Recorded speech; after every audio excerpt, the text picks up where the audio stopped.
Hi friends, welcome to my channel. आज आपका एडिटेरिया का जो बिहार रोका का जो सीरीज चल रहा था, प्रैक्टिस सेट चल रहा था, जो कि वॉल्यूम 2 का है। आज ये आपका तीसरा प्रैक्टिस सेट है। तो चलिए हम इसको शुरू करते हैं।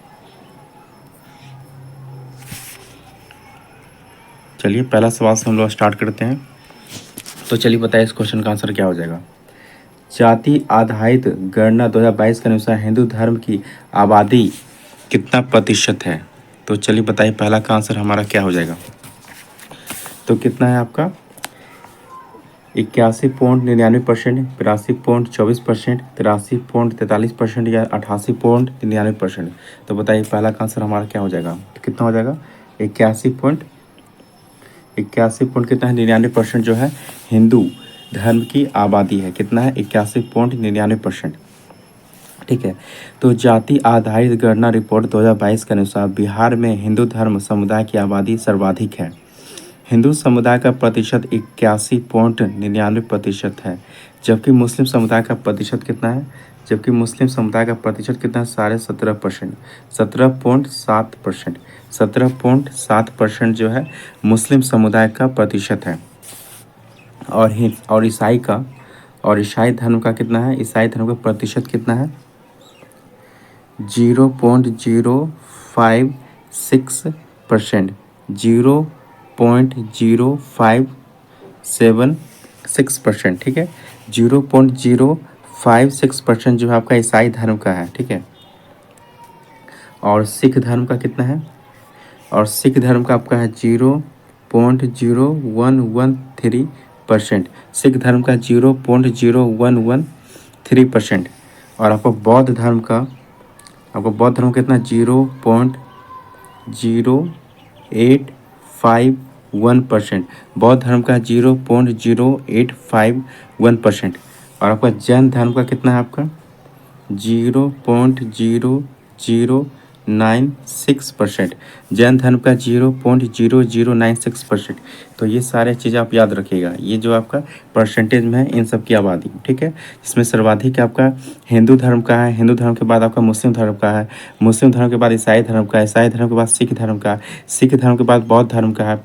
बौद्ध धर्म के बाद जैन धर्म का है। तो सर्वाधिक आबादी जो है हिंदू धर्म का है और सबसे कम जो आपका जैन धर्म का है। तो ये सारे पॉइंट आप याद रखिएगा, काफ़ी इंपॉर्टेंट है। चलिए इसका आंसर बताइए क्या होगा दूसरा का। भारत में अपनी शाखा खोलने वाला पहला विदेशी विश्वविद्यालय कौन है। टोरंटो विश्वविद्यालय, ड्यूक विश्वविद्यालय, डिकिन विश्वविद्यालय, ऑक्सफोर्ड विश्वविद्यालय। तो बताइए दूसरा का आंसर हमारा क्या हो जाएगा। ऑप्शन नंबर सी डिकिन विश्वविद्यालय। ठीक है। भारत में अपनी शाखा स्थापित करने वाला पहला विदेशी विश्वविद्यालय डिकिन विश्वविद्यालय है। यह जो है आपका ऑस्ट्रेलिया का है। यह आपका ऑस्ट्रेलिया का विश्वविद्यालय है, जो गुजरात के गांधीनगर में अपनी शाखा स्थापित करेगा। जो आपका गुजरात के गांधीनगर में अपनी शाखा स्थापित करेगा। कहाँ पे। गुजरात के गांधीनगर में अपनी शाखा स्थापित करेगा। ठीक है, ये भी याद रखिएगा। नाटो के 31वें सदस्य देश के रूप में किसे शामिल किया गया। स्वीडन को, फिनलैंड को, मैसेडोनिया को या जॉर्जिया को। तो बताइए 3 का हमारा आंसर क्या हो जाएगा। तो किसको शामिल किया गया आपका फिनलैंड को। किसको। फिनलैंड को। तो इस क्वेश्चन का आंसर क्या हो जाएगा हमारा ऑप्शन नंबर 2। तो नाटो क्या आपका नाटो का फुल फॉर्म क्या होता है आपका North Atlantic Treaty Organisation. North Atlantic Treaty Organisation जो होता है नाटो का फुल फॉर्म होता है। इसका स्थापना कब हुआ था आपका 4 अप्रैल 1949 को। इसका स्थापना हुआ था 4 अप्रैल 1949 को जो है नाटो का स्थापना किया गया था। और नाटो का मुख्यालय कहाँ आपका बेल्जियम की राजधानी ब्रुसेल्स में। कहाँ है। बेल्जियम की राजधानी कहाँ है ब्रुसेल्स में। ठीक है। कहाँ पे बेल्जियम की राजधानी ब्रुसेल्स में है। बेल्जियम की राजधानी ब्रुसेल्स में जो है आपका नाटो का मुख्यालय है। बेल्जियम की राजधानी ब्रुसेल्स में नाटो का मुख्यालय है। और अप्रैल 2023 में फिनलैंड को नाटो का 31वां सदस्य देश के रूप में शामिल किया गया है। इसके पहले 30 था। अब आपका फिनलैंड जुट गया तो इसमें आप कितना हो गया 31 से सदस्य देश हो गया। ठीक है। चलिए आते हैं क्वेश्चन नंबर 4 की तरफ। सिप्री रिपोर्ट 2023 के अनुसार विश्व के 3 सबसे बड़े शस्त्र आयातक देश का क्रम क्या है। तो कौन सा आपका क्रम बताइए 4 का। तो देखिए क्या बोला है, अनुसार विश्व के 3 सबसे बड़े शस्त्र आयातक, मतलब सबसे ज़्यादा जो होता है आपका शस्त्र, मतलब कौन मंगाता है आपका, ठीक है। तो सबसे पहले आपका 1 नंबर पे कौन सा आता है आपका 1 नंबर पे भारत आता है, ठीक है। और भारत के बाद क्या आता है आपका, भारत के बाद आपका सऊदी अरब आता है, सऊदी अरबिया आता है, भारत के बाद सऊदी अरब आता है, सऊदी अरब के बाद आपका आता है कतर आता है, और कतर के बाद कौन आता है आपका, ऑस्ट्रेलिया आता है, और ऑस्ट्रेलिया बाद कौन आता है आपका, चीन आता है, ठीक है। तो ये सारे आपके क्रम है। तो पहले आपका इंडिया आता है, फिर सऊदी अरब आता है, फिर कतर आता है, फिर ऑस्ट्रेलिया आता है, फिर चीन आता है। तो ये सारे पॉइंट याद रखिएगा। तो देखिए ऑप्शन में किस में हमारा इंडिया, सऊदी अरब और कतर, भारत, सऊदी अरब, कतर, किस में हमारा ऑप्शन नंबर डी में, किस में हमारा ऑप्शन नंबर डी में। तो 4 का हमारा आंसर क्या हो जाएगा, हमारा ऑप्शन नंबर डी, ठीक है। तो ये किसकी रिपोर्ट है, आपकी सिप्री की रिपोर्ट है, ठीक है। और आपका इस रिपोर्ट के अनुसार अमेरिका दुनिया का सबसे बड़ा हथियार निर्यातक देश है।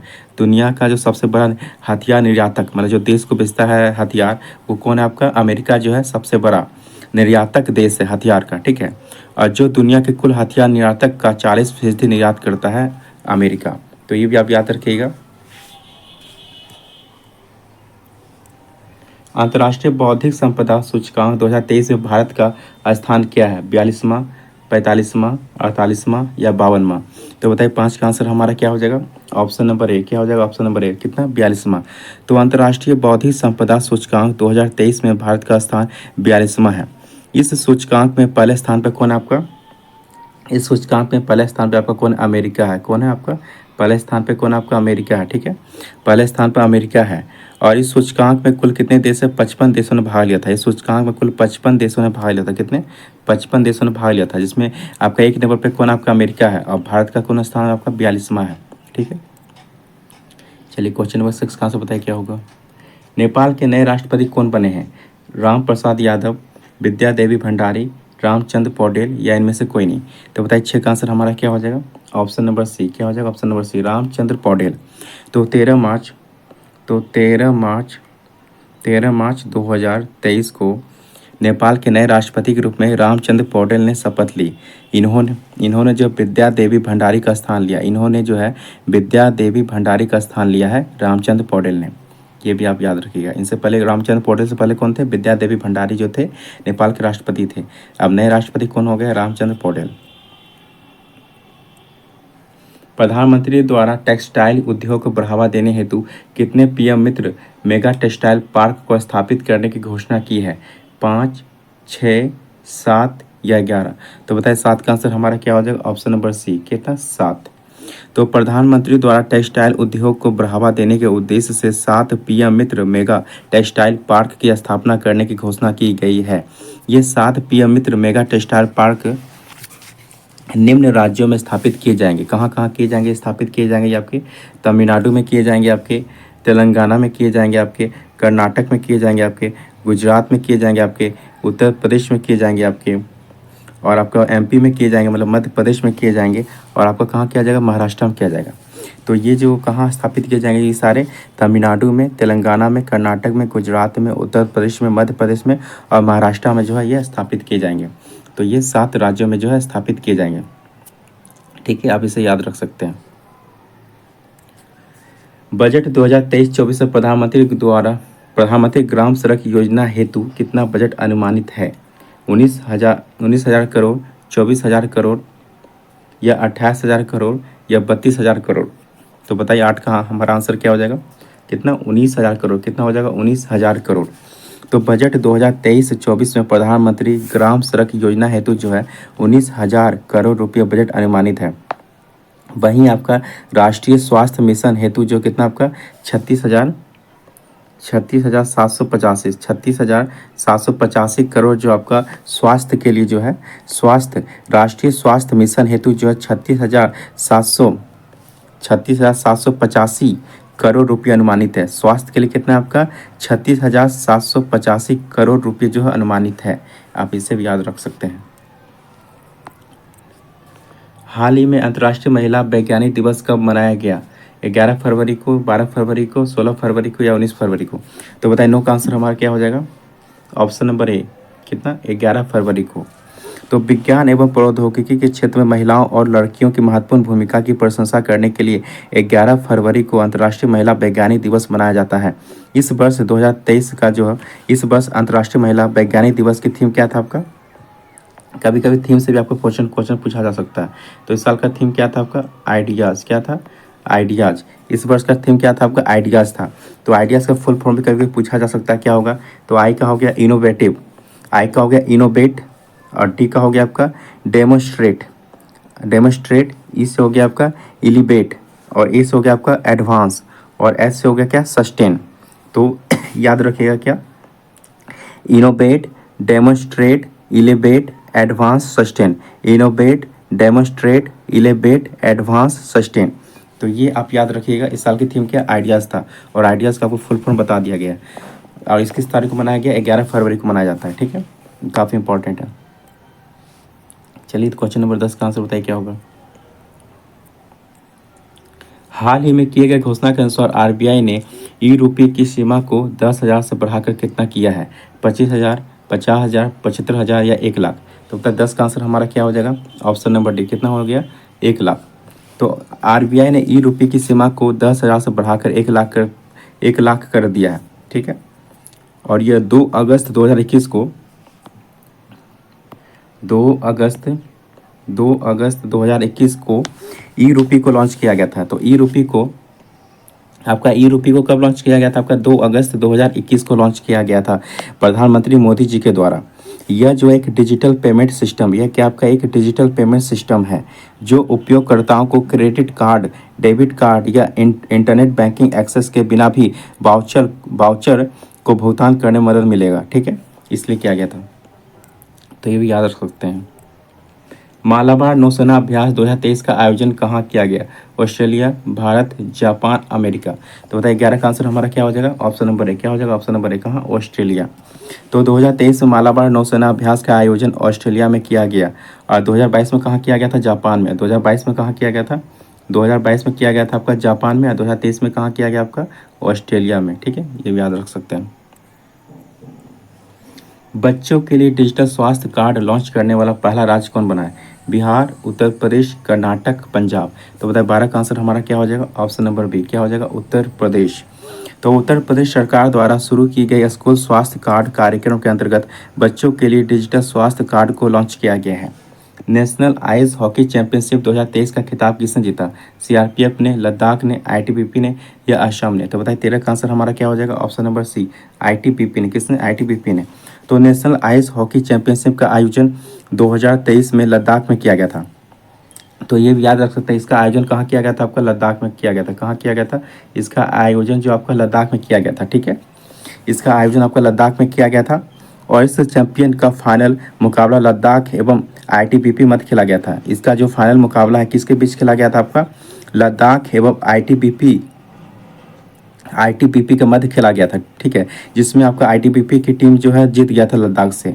आईटीबीपी की टीम ने लद्दाख को 1-0 स्कोर से जो 1-0 स्कोर से हरा कर लगातार तीसरी बार ये खिताब जीता। आईटीबीपी जो है तीसरी बार खिताब जीता है। ठीक है, तीसरी बार खिताब जीता है, और आईटीबीपी की टीम ने लद्दाख को 1-0 से हरा कर जो है यह तीसरी बार ये खिताब जीत लिया है आईटीबीपी ने। ठीक है, और इसका आयोजन कहाँ हुआ था? आपको लद्दाख में होता है। और फाइनल मैच किसके साथ खेला गया था? लद्दाख और आईटीबीपी के साथ, जिसमें आईटीबीपी जीत गया, और ये जो आपका तीसरा बार जीता है आईटीबीपी, यह जो है चैंपियनशिप। तो इसे भी आप याद रख सकते हैं। चलिए 14 का आंसर बताइए क्या होगा? हाल ही में प्रसिद्ध व्यक्ति सतीश कौशिक का निधन हो गया, उनका संबंध किस क्षेत्र से था? अभिनेता, निर्देशक, विज्ञान या ए और बी दोनों? तो बताइए 14 का आंसर हमारा क्या हो जाएगा? यह जो आपका अभिनेता भी थे और क्या थे? निर्देशक भी थे। तो इस क्वेश्चन का आंसर क्या हो जाएगा हमारा? Option number D. ठीक है, इन्होंने जो 100 से ज़्यादा फिल्मों में काम किया था। चलिए 15 का आंसर बताइए क्या होगा? निम्नलिखित में से कौन राज्यपालों के संबंध में सुमेलित नहीं है? राज्यपालों के संबंध में सही सुमेलित आपका नहीं है पूछा है। ठीक है, तो बताइए 15 का क्या हो जाएगा? तो असम का जो राज्यपाल आपका गुलाब चंद कटारिया है, ये आपका सही है। मणिपुर का जो आपका अनसुईया उइके है, ये भी आपका सही है। नागालैंड का जो आपका राज्यपाल कौन आपका? ला गणेशन है, ये भी सही है आपका। मेघालय का जो है रमेश बैस, ये आपका नहीं है। मेघालय का रमेश बैस नहीं है। और रमेश बैस आपका कहाँ का है? ये आपका महाराष्ट्र का है। रमेश बैस कहाँ का राज्यपाल आपका? यह महाराष्ट्र का राज्यपाल है, ना कि मेघालय का, ठीक है। मेघालय का राज्यपाल कौन है आपका? फागू चौहान। कौन है आपका? फागू चौहान। कौन है? फागू चौहान। तो मेघालय का राज्यपाल कौन आपका? फागू चौहान। और रमेश बैस कहाँ का है राज्यपाल आपका? महाराष्ट्र का। तो पूछा कौन सा सही सम्मिलित नहीं है आपका? तो ऑप्शन नंबर डी। कौन सा? ऑप्शन नंबर डी, ठीक है। चलाते हैं 16 की तरफ। भारत को किस वर्ष एससीओ में पर्यवेक्षक का दर्जा दिया गया था? 2005 में, 2007 में, 2009 में, 2011 में। तो बताइए 16 का आंसर हमारा क्या हो जाएगा? ऑप्शन नंबर ए, 2005 में। तो संघाई सहयोग कॉरपोरेशन मतलब एससीओ, संघाई कॉरपोरेशन ऑर्गेनाइजेशन मतलब संघाई सहयोग संगठन में कुल कितने सदस्य? आपके 8 सदस्य। कितने सदस्य? आपके 8 सदस्य है, ठीक है। इसकी स्थापना जो आपका 2001 में किया गया था। कब किया गया था इसकी स्थापना? 2001 में। एससीओ की स्थापना जो है 2001 में किया गया था, ठीक है। इसमें टोटल 8 सदस्य हैं, ठीक है। इसकी स्थापना 2001 में किया गया था और वर्ष 2005 में वर्ष 2005 में जो है भारत इसका सदस्य देश बना था। और 2005 में भारत को एससीओ में पर्यवेक्षक का दर्जा दिया गया था। 2005 में भारत को एससीओ में पर्यवेक्षक का दर्जा दिया गया था, ठीक है। तो ये पूछा गया भारत को पर्यवेक्षक दर्जा कब दिया गया था आपका? 2005 में, ठीक है। तो 16 का आंसर हमारा क्या? Option number A. मोढेरा को भारत का पहला 24 इंटू 24/7 सौर ऊर्जा संचालित गांव घोषित किया गया। यह गुजरात के किस जिले में है? महसाना में, सूरत में, बड़ोदरा में या कच्छ में? तो बताए 17 का आंसर हमारा क्या हो जाएगा? Option number A. Option number A क्या? महसाना। तो गुजरात के महसाना में स्थित मोढेरा गांव को भारत का पहला 24/7 सौर ऊर्जा से संचालित गांव का दर्जा दिया गया। ये काफ़ी इंपॉर्टेंट, इसे याद रखिएगा। स्टैच्यू ऑफ बिलीफ प्रतिमा संबंधित है भगवान विष्णु से, भगवान शिव से, स्वामी रामानुजाचार्य से या इनमें से कोई नहीं? तो बताइए 18 का आंसर हमारा क्या हो जाएगा? Option number B. क्या हो जाएगा? ऑप्शन नंबर बी, भगवान शिव से। तो 29 अक्टूबर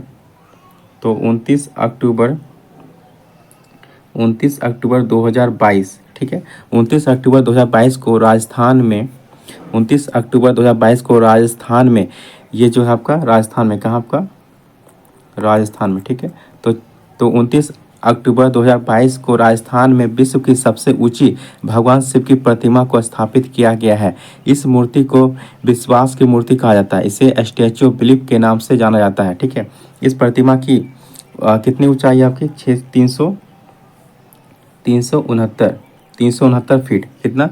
369 फीट ऊंची है। कितनी है ऊंची है? 369 फीट ऊंची यह प्रतिमा है, ठीक है। चलो इसका आंसर पता क्या होगा? उच्चतम न्यायालय ने किसकी अध्यक्षता में क्षेत्रीय भाषा में न्यायालयों के निर्णयों को अनुवाद करने हेतु समिति का गठन किया है?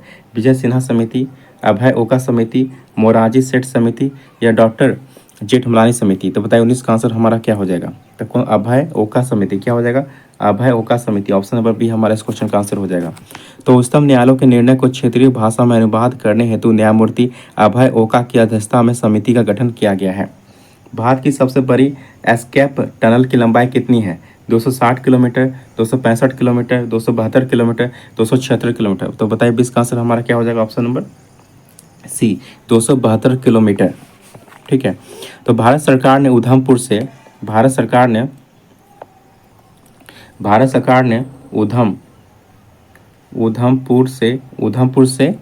बारामूला,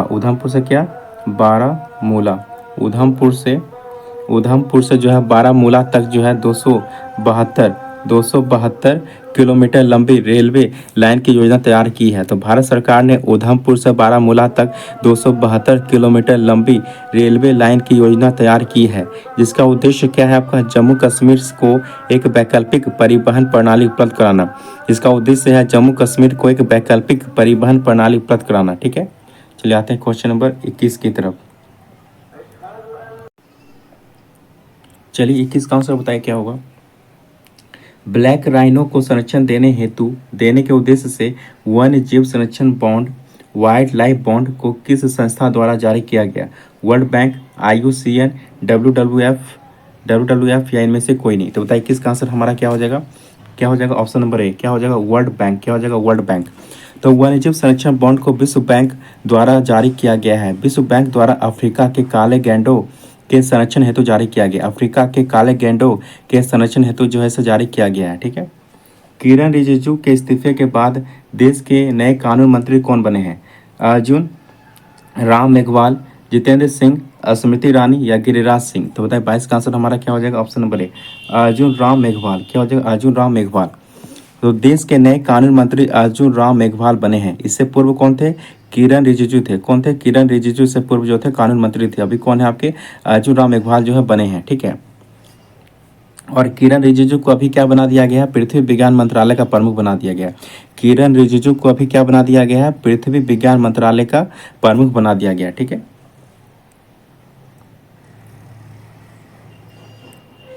किस संस्था द्वारा हाल ही में जीवन आजाद पॉलिसी की शुरुआत की गई? LIC, HDFC या RBI या SBI। तो बताइए 23 का आंसर हमारा क्या हो जाएगा? ऑप्शन नंबर ए क्या हो जाएगा?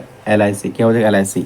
तो LIC द्वारा जनवरी 2023 में जीवन आजाद पॉलिसी की शुरुआत की गई। यह योजना सुरक्षा और बचत के दोहरे लाभ प्रदान करने के लिए बनाई गई है। पॉलिसी धारक की दुर्भाग्यपूर्ण मृत्यु के मामले में यह योजना नामांकित व्यक्ति को मृत्यु लाभ प्रदान करेगी। दूसरी ओर यह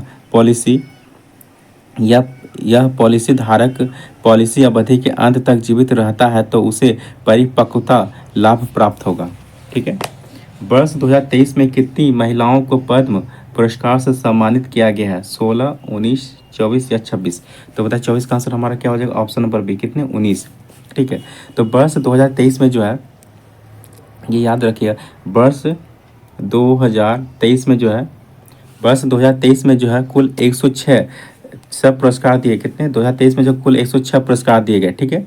जिसमें पद्म विभूषण जो सबसे बड़ा होता है, पद्म विभूषण जो है 6 दिए गए और पद्म भूषण जो आपके 9 दिए गए। पद्म भूषण कितने दिए? 9 दिए गए। अब पद्मश्री कितने दिए गए? 91 दिए गए। कितने? 91 दिए गए। ठीक है। एक बार और रिपीट कर देते हैं। तो पद्म विभूषण कितने दिए गए? 6 और पद्म भूषण कितने दिए गए? 9 और पद्मश्री कितने दिए गए? 91। ठीक है। यह जो है नागरिकों को पुरस्कार से सम्मानित किया गया है जिसमें 19 महिलाएं हैं। ठीक है। इस बार जो 19 महिलाओं को जो है पद्म पुरस्कार से सम्मानित किया गया। कितने? 19 महिलाओं को पद्म पुरस्कार से सम्मानित किया गया। ये भी इंपॉर्टेंट, इसे भी याद रखिएगा, काफ़ी इंपॉर्टेंट है। राष्ट्रीय विज्ञान दिवस 2023 का विषय क्या था? ठीक है। तो 25 का आंसर हमारा क्या होगा? वैश्विक कल्याण के लिए वैश्विक विज्ञान। यह जो था राष्ट्रीय विज्ञान दिवस 2023 का जो था विषय था। ठीक है। अब विश्व विज्ञान दिवस प्रतिवर्ष कब मनाया जाता है आपका? 28 फरवरी को। कब? 28 फरवरी को। प्रतिवर्ष जो आपका राष्ट्रीय विज्ञान दिवस कब मनाया जाता है आपका? 28 फरवरी को मनाया जाता है। ठीक है। और 2023 में सब विषय क्या था? वैश्विक कल्याण के लिए वैश्विक विज्ञान था। भारत के उपराष्ट्रपति का निर्वाचन एवं निर्वाचक गण किया गया जिसके सदस्य होते हैं। कौन कौन होते हैं? तो 26 का बताइए आंसर क्या हो जाएगा? तक कौन होते हैं? संसद में दोनों सदनों के सभी सदस्य होते हैं। क्या होते हैं? संसद में दोनों सदनों के सभी सदस्य होते हैं। ठीक है। और यही पूछा जाता है आपका राष्ट्रपति का पूछा जाता है। ठीक है। यही पूछा जाता है आपका राष्ट्रपति का। तो राष्ट्रपति का कौन कौन सा हो जाता है आपका? संसद का दोनों सदन तो होता ही आपका, संसद का दोनों सदन होता है। और फिर राज्य का विधानसभा भी होता है, राज्य का विधानसभा भी होता है आपका। ठीक है। और दिल्ली पुडुचेरी का जो विधानसभा भी होता है, दिल्ली पुडुचेरी का जो विधानसभा भी होता है। ठीक है। ये भी याद रखिएगा।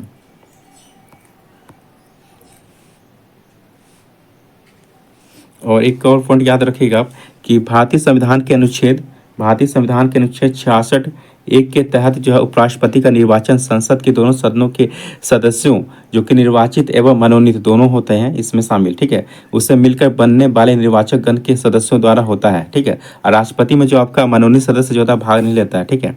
ये भी याद रखिएगा। 27 का आंसर बताइए क्या होता है?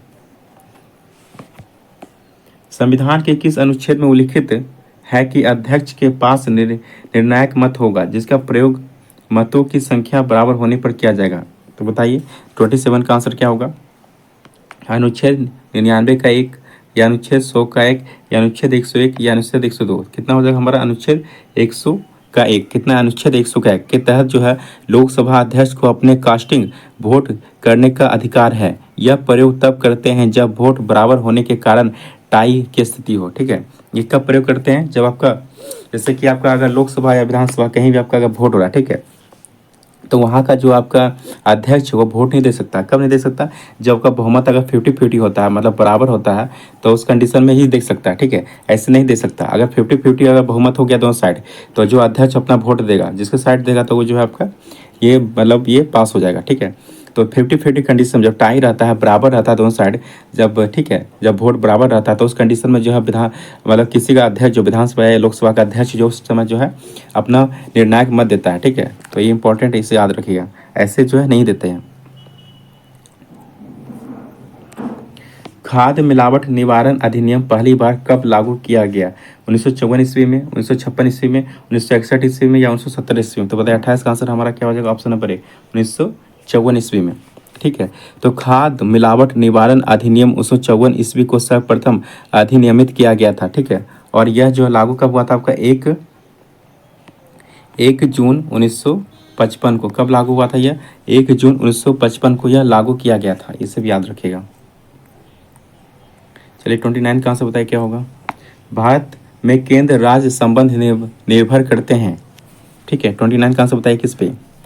तो देखिए, संवैधानिक प्रावधानों पे करते हैं, परंपराओं तथा व्यवहारों पे करते हैं, न्यायिक व्याख्याओं पर भी करते हैं, और बातचीत के लिए यंत्र विन्यास पर भी करते हैं, ठीक है।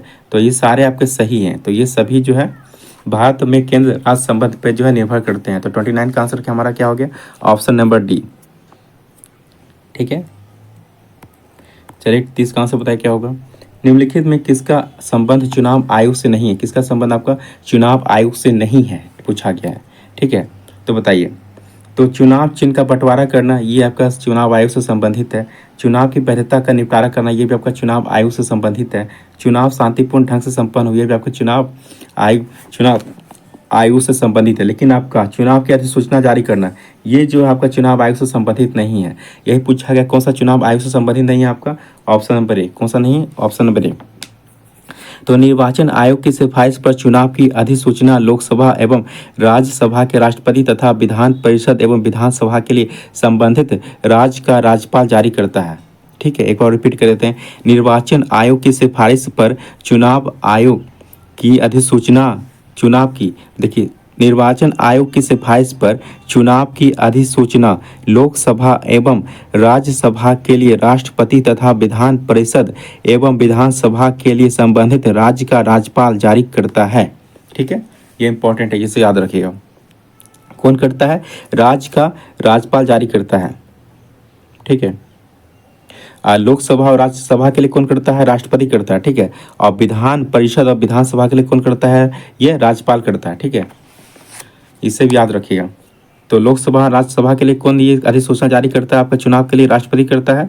और विधान परिषद और विधानसभा के लिए कौन जारी करता है? राज्यपाल करता है, राज्य का, जिस राज्य में हो रहा है उस राज्य का राज्यपाल, ठीक है। चलिए 31 कहाँ से बताइए। किसने कहा था भारतीय संविधान को संघात्मक के तंग ढांचे में नहीं ढाला गया है? नहीं ढाला गया, ढांचे में नहीं ढाला गया। किसने कहा? के मुंशी ने, के अय्यर ने, या डी बसु ने, या इनमें से कोई नहीं? तो बताइए 30 का आंसर हमारा क्या हो जाएगा? इनमें से कोई नहीं। क्या हो जाएगा? इनमें से कोई नहीं। क्योंकि इसको किसने कहा आपका? ये कहा आपका डॉक्टर भीमराव अम्बेडकर ने। किसने कहा? डॉक्टर भीमराव अम्बेडकर जी ने कहा। किसने कहा? डॉक्टर भीमराव अम्बेडकर जी ने जो है यह कथन कहा है, ठीक है। तो इसका आंसर क्या हो जाएगा? हमारा ऑप्शन नंबर डी, क्योंकि भीमराव अम्बेडकर ऑप्शन में नहीं थे। तो इस क्वेश्चन का आंसर क्या हो जाएगा? हमारा ऑप्शन नंबर डी। मेयर का कार्यकाल कितने वर्षों का होता है? मेयर का कार्यकाल कितने वर्षों का होता है बताइए? 1 वर्ष का, 2 वर्ष का, 4 वर्ष का, या 5 वर्ष का? तो बताइए 32 का आंसर हमारा क्या हो जाएगा? ऑप्शन नंबर डी, कितना? 5 वर्ष का होता है। तो मेयर का कार्यकाल सामान्यतः 5 वर्षों का होता है। हालांकि भारत के कुछ राज्यों में इनका कार्यकाल अलग अलग होता है। जैसे दिल्ली एवं बेंगलुरु में जो है मेयर का कार्यकाल जो है 1 वर्ष का होता है। जैसे आपका दिल्ली हो गया और बेंगलुरु हो गया, यहाँ पे जो है मेयर का कार्यकाल जो है आपका 1 वर्ष का होता है। इसे भी आप याद रख सकते हैं। दिल्ली और बेंगलुरु में कितने वर्ष का होता है आपका मेयर का कार्यकाल? 1 वर्ष का होता है, ठीक है। दिल्ली और बेंगलुरु में 1 वर्ष का होता है, ठीक है। इसे याद रख सकते हैं। चलिए 33 का आंसर बताइए क्या होगा? किस सूची 1 को सूची 2 के साथ सम्मिलित कीजिए, ठीक है। एक तरफ आपका समिति है, दूसरा तरफ आपका वर्ष है, ठीक है। तो चलिए सम्मिलित कीजिए। 33 का क्या हो जाएगा हमारा? तो पहला क्या है? देखिए 33 का क्या हो जाएगा हमारा? तो क्या थुंगन समिति, थुंगन समिति कब हुआ था आपका 1988 में, कब हुआ था आपका 1988 में हुआ था, ठीक है। थुंगन कमेटी कब हुआ था 1988 में हुआ था, ठीक है। और अशोक मेहता समिति कब हुआ था 1977 में हुआ था, कब हुआ था 1977 में हुआ था। अब बी आर मेहता समिति, बलवंत राय मेहता समिति कब हुआ था आपका 1957 में हुआ था, ठीक है। और एल एम सिंधवी समिति कब हुआ था आपका 1986 में हुआ था, 1986 में, ठीक है। तो इस हिसाब से आपका कौन सा ऑप्शन सही है, आपका ऑप्शन नंबर डी। कौन सा सही है आपका ऑप्शन नंबर डी। इस हिसाब से आपका कौन सा सही है, आपका ऑप्शन नंबर डी।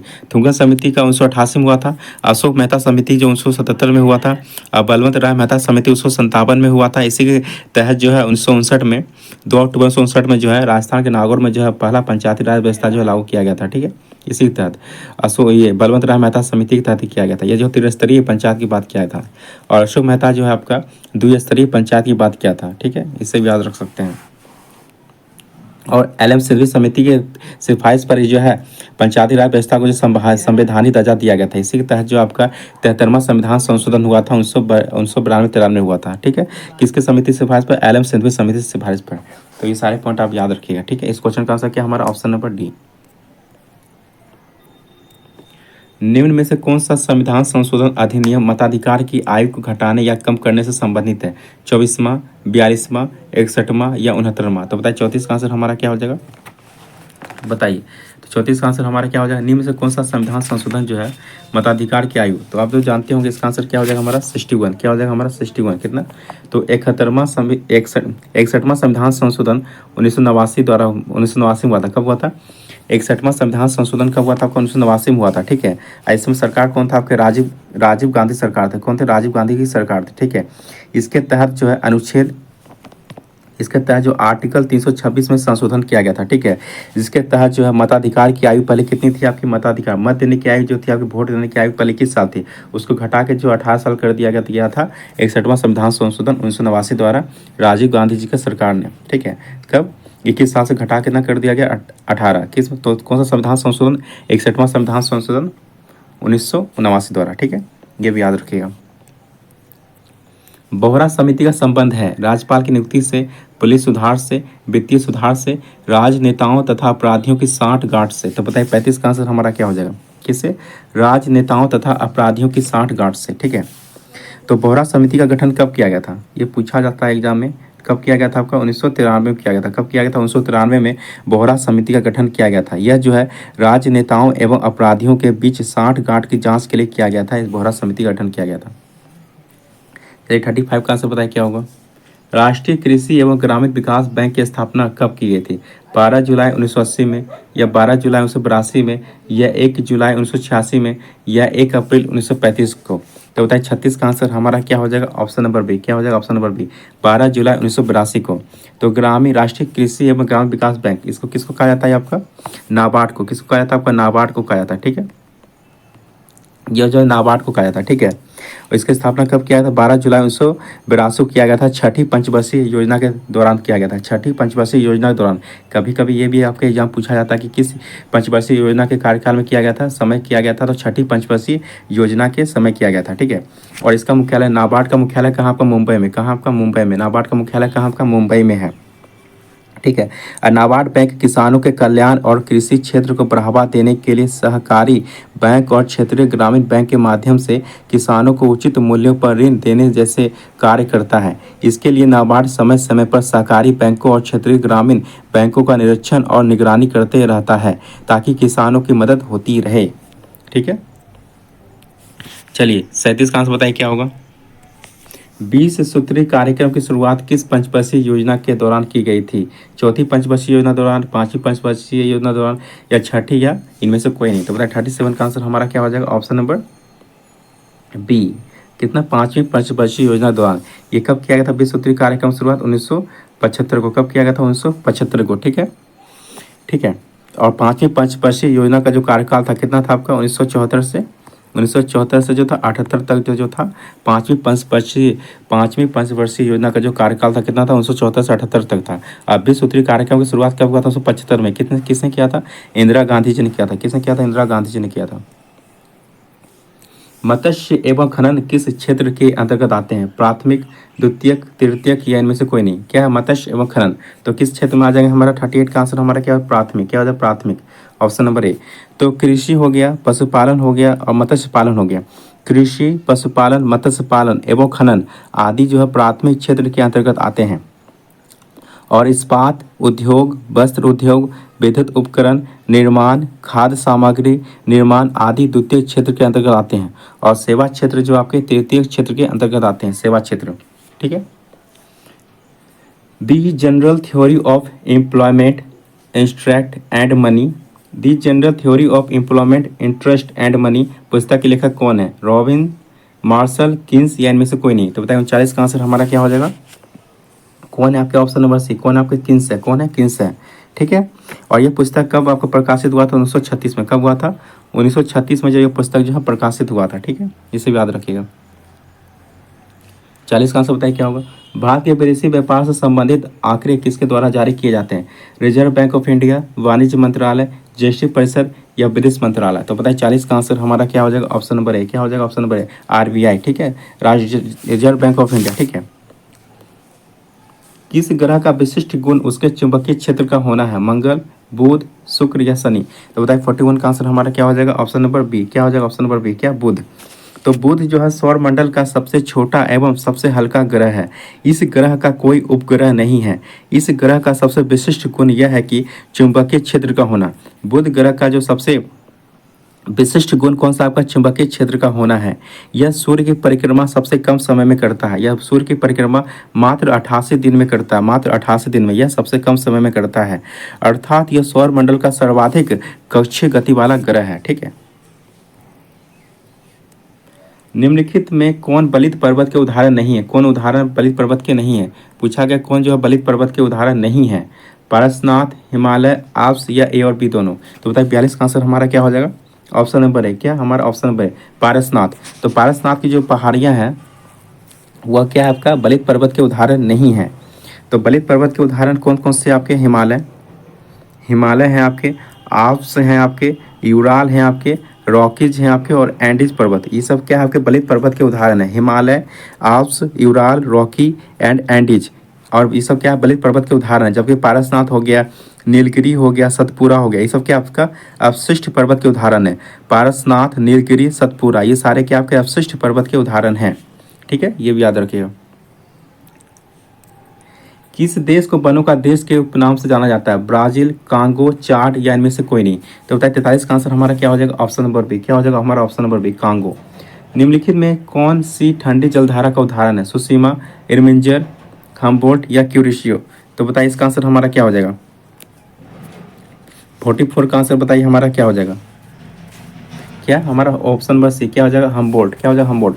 हम्बोल्ट प्रशांत महासागर की ठंडी जलधारा है।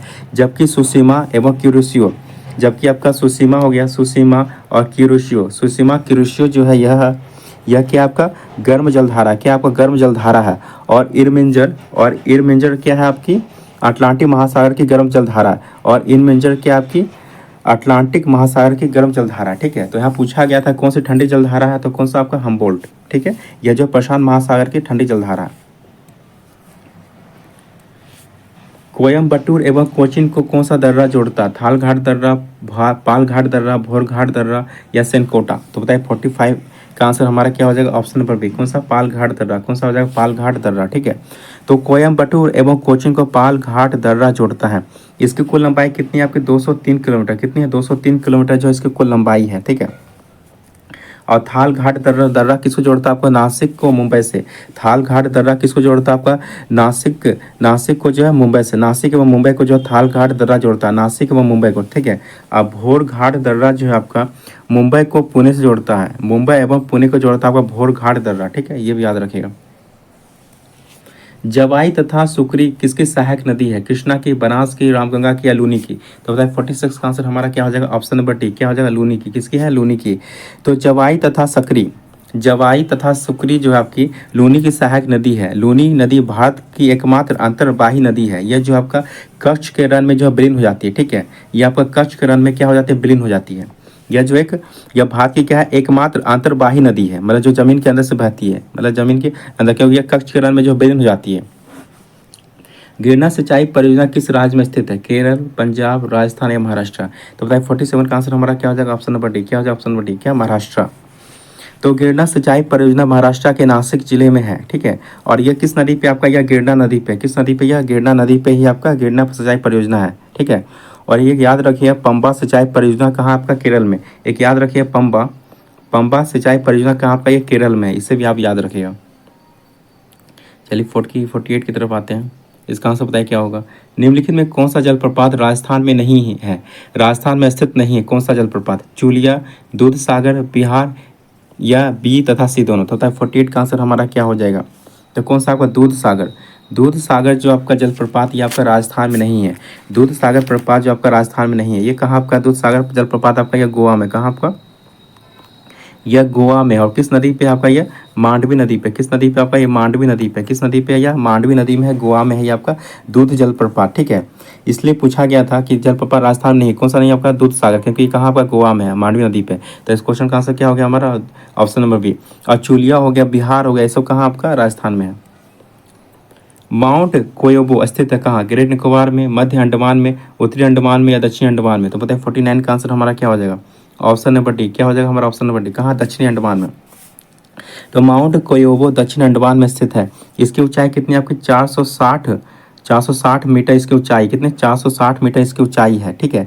और सैंडल पीक उत्तरी अंडमान में स्थित है। सैंडल पीक कहाँ आपका, उत्तरी अंडमान में। सैंडल पीक कहाँ आपका, उत्तरी अंडमान में स्थित है, ठीक है, ये भी याद रखिएगा। और माउंट हैरियट कहाँ आपका, दक्षिणी अंडमान में। और माउंट हैरियट भी कहाँ आपका, यह दक्षिणी अंडमान में। माउंट हैरियट कहाँ है आपका, दक्षिणी अंडमान में, ये भी याद रखिएगा। नेपाल के साथ कितने भारतीय राज्य सीमा बनाते हैं, 4, 5, 6 या 7। तो बताइए 50 का आंसर हमारा क्या हो जाएगा, ऑप्शन नंबर बी। क्या हो जाएगा ऑप्शन नंबर बी, कितना, 5, कितना हो जाएगा, 5। तो कौन कौन सा आपका हो जाएगा, तो देखिए बिहार हो जाएगा, बिहार, उत्तर प्रदेश, बिहार, उत्तर प्रदेश, पश्चिम बंगाल, ठीक है, और सिक्किम हो जाएगा। और क्या हो जाएगा आपका, उत्तराखंड, क्या हो जाएगा, उत्तराखंड। कितने, बिहार, उत्तर प्रदेश, पश्चिम बंगाल, सिक्किम और उत्तराखंड। तो कितने राज्य साझा करते हैं, 5 राज्य, ठीक है, ये याद रखिए। चलिए 51 का आंसर बताइए क्या होगा। ये जो सूची दिया है इसको सम्मिलित करना है, एक तरफ लेखक है, एक तरफ जो ग्रंथ है, तो इसको आपको सम्मिलित करना है। तो बताइए 51 का आंसर हमारा क्या होगा, ठीक है। तो देखिए कौटिल्य, कौटिल्य ने क्या लिखा है आपका, अर्थशास्त्र, आप तो जानते होंगे किसने लिखा है, कौटिल्य ने लिखा है अर्थशास्त्र। विश्वगुप्त कौटिल्य चाणक्य ने क्या लिखा है आपका, अर्थशास्त्र पुस्तक लिखा है, ठीक है, ठीक है। और सोमदेव ने क्या लिखा आपका, सोमदेव ने क्या लिखा आपका, कथा सरित सागर। सोमदेव ने क्या लिखा आपका, कथा सरित सागर, क्या लिखा है, सोमदेव ने लिखा है कथा सरित सागर, ठीक है। और जयदेव ने क्या लिखा है, गीत गोविंद की रचना किसने किया, कि जयदेव ने किया। अब भद्रभाव ने क्या किया, कल्पसूत्र की रचना किया। भद्रभाव ने क्या किया, कल्पसूत्र की रचना किया। तो इसके ऑप्शन के हिसाब से हमारा कौन सा ऑप्शन हो जाएगा, सही हो जाएगा, ऑप्शन नंबर सी। क्या हो जाएगा हमारा, ऑप्शन नंबर सी इस क्वेश्चन का आंसर हो जाएगा। चलिए 52 का आंसर बताएं क्या होगा। दिल्ली सल्तनत के एकमात्र सुल्तान जिसने अपनी आत्मकथा लिखी वह कौन था, अलाउद्दीन खिलजी, फिरोज शाह तुगलक, सिकंदर लोदी या बी तथा सी दोनों। तो बताएं 52 का आंसर हमारा क्या हो जाएगा, कौन हो जाएगा, FST, कौन हो जाएगा, फिरोज शाह तुगलक। तो दिल्ली सल्तनत का यह एकमात्र सुल्तान था जिसने जो है अपनी आत्मकथा लिखी। इस आत्मकथा का नाम क्या आपका, फतूहत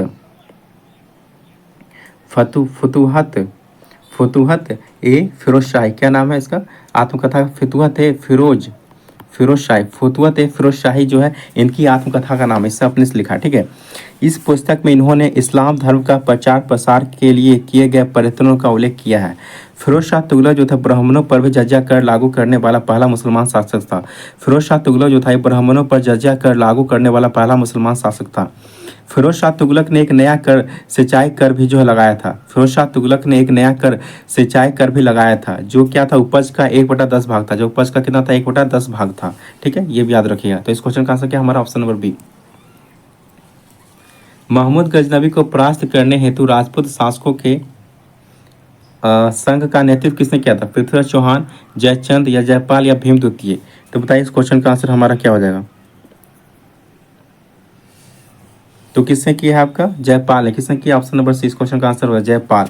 तो महमूद गजनबी को परास्त करने हेतु राजपूत शासकों के संघ का नेतृत्व पश्चिमोत्तर भारत के शाही राजा जयपाल ने किया। इसमें जयपाल की पराजय हुई। जयपाल इस पराजय को सहन नहीं कर सका तथा उसने आत्महत्या कर ली थी, ठीक है। चलिए 44 का आंसर बताइए क्या होगा। निम्नलिखित में विदेशी यात्रियों में कौन मुगल साम्राज्य में नहीं आया था? ठीक है, बर्नियर, ट्रेवेनियर या सर टॉमस रो या डोमियस पायस। तो बताइए 54 का आंसर बताइए क्या होगा? तो कौन नहीं आया था आपका? डोमियस पायस जो है आपका, यह जो है मुगल साम्राज्य में नहीं आया था। ठीक है, तो 54 का आंसर क्या हो गया हमारा? Option number B, option number D. क्या? Option number D. तो आपका सर टॉमस रो मुगल सम्राट जहांगीर के समय आया था। तो आपका सर टॉमस रो किसके समय आया था? आपका जहांगीर के समय आया था। और आपका बर्नियर जो है आपका, यह बर्नियर जो है और ट्रेवेनियर जो है आपका शाहजहां और औरंगजेब के समय आया था। बर्नियर जो आपका शाहजहां के समय आया था और ट्रेवेनियर जो आपका औरंगजेब के समय आया था। ठीक है, ये याद रखिए, फिर से रिपीट कर देते हैं। बर्नियर जो है आपका, यह आपका बर्नियर जो किसके समय आया था? आपका यह शाहजहां के समय आया था। और ट्रेवेनियर जो आपका यह औरंगजेब के समय आया था। सर टॉमस रो किसके समय आया था? आपका यह आपका सर टॉमस रो आया था जहांगीर के समय आया था। ठीक है, और टॉमियस पायस जो है किसके समय आया था? आपका यह कृष्णदेव राय के समय आया था, जो कि विजयनगर का शासक था। किस? विजयनगर का शासक था, तुलुक वंश का शासक था, विजयनगर के तुलुक वंश का शासक था। ठीक है, तो कृष्णदेव राय के समय जो आया था टॉमियस पायस आया था। ठीक है, यह पुर्तगाली था टॉमियस पायस, ये याद रखिएगा। चलिए 55 का आंसर बताइए क्या होगा? बौद्ध धर्म के संबंध में कौन सा कथन जो आपका सत्य है? बौद्ध धर्म के संबंध में कौन सा आपका कथन जो है सत्य है? तो बताइए। तो द्वितीय बौद्ध संगीति में बौद्ध धर्म को दो भागों में हीनयान महायान बांटा गया था। ये तो आप जानते हैं गलत है, क्योंकि ये जो चतुर्थ बौद्ध संगीति में बांटा गया था, ये तो पता होगा आपको। वो कब बांटा गया था? कनिष्क के समय बांटा था, ये तो पता होगा आपका चौथी बौद्ध संगीति में। ये तो पहला गलत हो गया। बौद्ध धर्म के महायान संप्रदाय का आदर्श बौद्धिस्त को प्राप्त करना था। हाँ, ये सही है आपका। बौद्ध धर्म के हीनयान संप्रदाय का आदर्श अरहत पद को प्राप्त करना था, ये भी सही है आपका। और नामक्याल बौद्ध मठ धर्मशाला हिमाचल प्रदेश में स्थित है। हाँ, ये भी सही है आपका। तो कौन कौन सा आपका सही है? 2, 3, 4। कौन सा आपका 2, 3, 4? तो 2, 3, 4 किस में हमारा है? ऑप्शन नंबर बी में। किस में हमारा? ऑप्शन नंबर बी में। किस में हमारा? ऑप्शन नंबर बी में। तो इस क्वेश्चन का आंसर क्या हो जाएगा हमारा? Option number B. ठीक है, चलिए 56 का आंसर बताइए क्या होगा? भारत के प्रथम गवर्नर जनरल कौन थे? C Rajagopalachari, Warren Hastings, Lord Canning या इनमें से कोई नहीं? तो बताइए 56 का आंसर हमारा क्या हो जाएगा? इनमें से कोई नहीं। क्या हो जाएगा हमारा? इनमें से कोई नहीं। ठीक है, तो भारत के प्रथम गवर्नर जनरल कौन थे आपके? तो रॉबर्ट क्लाइव कौन थे आपके? रॉबर्ट क्लाइव कौन थे आपके? रॉबर्ट क्लाइव कौन थे आपके? Robert Clive. ठीक है, तो रॉबर्ट क्लाइव को बंगाल का पहला गवर्नर जो नियुक्त किया गया था। पूछा भारत का पहला गवर्नर जनरल। तो देखिए, तो लॉर्ड ये आपका रॉबर्ट क्लाइव को जो रॉबर्ट क्लाइव कौन था? बंगाल का पहला गवर्नर था। ठीक है, और ये आपका और वारेन हेस्टिंग्स था आपका, ये बंगाल का प्रथम गवर्नर जनरल था। वारेन हेस्टिंग्स क्या था आपका? बंगाल का प्रथम गवर्नर जनरल था। ठीक है, और आपका भारत का प्रथम गवर्नर जनरल ये कौन था आपका? Lord William Bentinck. कौन था आपका? Lord William Bentinck. ये लॉर्ड विलियम बेंटिक। तो 1833 का चार्टर एक्ट आया था, उसके तहत जो आपका बंगाल के गवर्नर जनरल को जो भारत का गवर्नर जनरल बना दिया गया था। और इस समय जो थे, उस समय बंगाल के गवर्नर जनरल कौन थे आपके? तो कौन थे? लॉर्ड विलियम बेंटिक थे। और यही जो है बंगाल के अंतिम गवर्नर जनरल रहे और भारत के प्रथम गवर्नर जनरल रहे। तो भारत के प्रथम गवर्नर जनरल कौन थे आपके? Lord William Bentinck. कौन थे? Lord William Bentinck. तो लॉर्ड विलियम बेंटिक इस ऑप्शन में नहीं दिया गया था, तो कौन हो जाएगा हमारा? Option number D. कौन सा हो जाएगा हमारा? Option number D.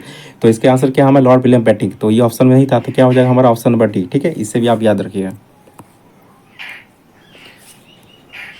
1857 के विद्रोह के समय भारत का गवर्नर कौन था? Lord Dalhousie, lord Minto, lord Canning या लॉर्ड विलियम बेंटिक? तो बताइए 57 का आंसर हमारा क्या हो जाएगा? Option number C. क्या हो जाएगा?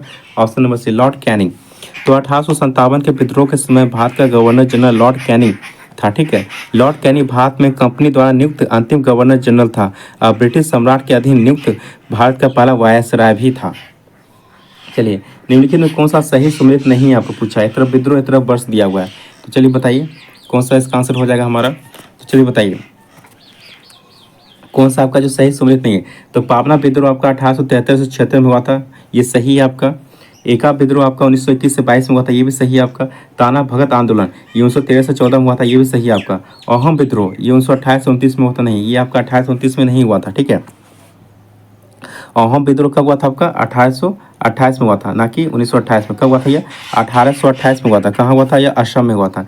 कहाँ हुआ था? असम में हुआ था। अहोम विद्रोह, असम का पूरा नाम क्या था? अहोम था। तो अहोम विद्रोह कब हुआ था आपका? 1828 में हुआ था, असम में हुआ था, ना कि आपका 1928 में। ठीक है, और पावना विद्रोह कहाँ हुआ था आपका, ये बंगाल में। पावना विद्रोह कहाँ हुआ था आपका, ये बंगाल में हुआ था। और एका विद्रोह कहाँ हुआ था आपका, उत्तर प्रदेश में हुआ था। कहाँ हुआ था, उत्तर प्रदेश में हुआ था।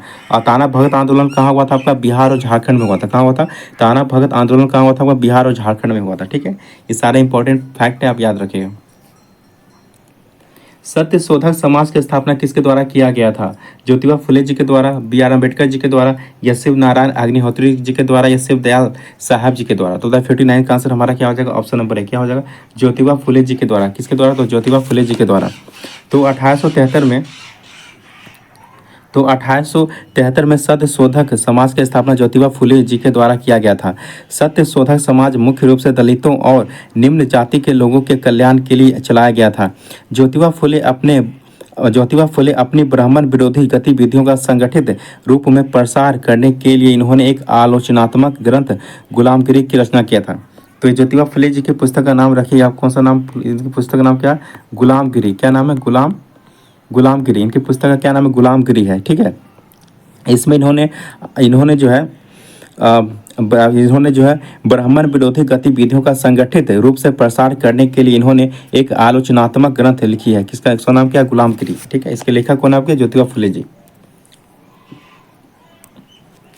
निम्नलिखित में कौन सा एक फतेहपुर सीकरी में स्थित नहीं है, कौन सा स्थित नहीं पूछा है। ठीक है, तो कौन सा आपका फतेहपुर सीकरी में स्थित नहीं है, तो बताइए सृष्टि का आंसर कौन हो जाएगा। तो पंचमहल जो आपका स्थित है, और सलीम चिश्ती का मकबरा भी स्थित है, और मरियम पैलेस भी स्थित है। ठीक है, और मरियम उज जमान की पारी किसने दिया, अकबर ने दिया था, किसको, जोधाबाई को दिया था, जिसको क्या कहते हैं, जोधाबाई, हरकाबाई, जोधाबाई को दिया गया था। ठीक है, याद रखिए। तो कि फतेहपुर सीकरी में कौन सा स्थित नहीं है आपका, मोती मस्जिद जो आपका फतेहपुर सीकरी में नहीं स्थित है। तो 60 का आंसर हमारा क्या हो जाएगा, ऑप्शन नंबर बी। क्या हो जाएगा हमारा, ऑप्शन नंबर बी। ठीक है, तो पंचमहल, सलीम चिश्ती का मकबरा और मरियम पैलेस फतेहपुर सीकरी में स्थित है। जबकि मोती मस्जिद कहाँ आपका स्थित है, ये आपका दिल्ली में। कहाँ आपका, यह दिल्ली में स्थित है। कहाँ, आपका दिल्ली में स्थित है। कहाँ आपका, यह दिल्ली तथा आगरा में स्थित है। कहाँ, दिल्ली और आगरा में यह मोती मस्जिद स्थित है, दिल्ली और आगरा में स्थित है। ठीक है, दिल्ली और आगरा किले में जो है मोती मस्जिद स्थित है। ठीक है, तो ये आपका फतेहपुर सीकरी में नहीं है। तो ऑप्शन नंबर बी हमारा इस क्वेश्चन का आंसर हो जाएगा। निम्नलिखित में से किस व्यक्ति को काकोरी षड्यंत्र के मामले में ब्रिटिश सरकार द्वारा फांसी की सजा दी गई थी।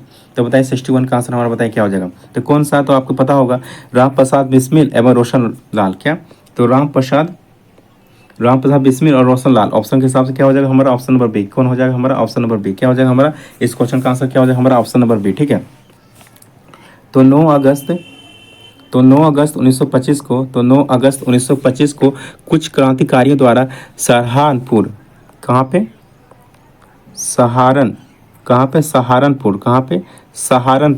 सहारनपुर से लखनऊ जा रही, सहारनपुर से कहाँ जा रही थी ट्रेन, लखनऊ। कहाँ जा रहे थे, लखनऊ। तो सहारनपुर से लखनऊ जा रही ट्रेन से रेल विभाग का खजाना काकोरी नामक स्थान पर लूट लिया गया था। कहाँ पे, काकोरी नामक स्थान पर लूट लिया गया था। इस घटना को काकोरी कांड कहा गया। इसमें राम प्रसाद बिस्मिल, राजेंद्र लाहिड़ी, रोशन लाल तथा अशफाक उल्लाह खां को फांसी की सजा दी गई थी। ठीक है, तो याद रखिए किस किस को फांसी की सजा दी गई थी काकोरी कांड के लिए।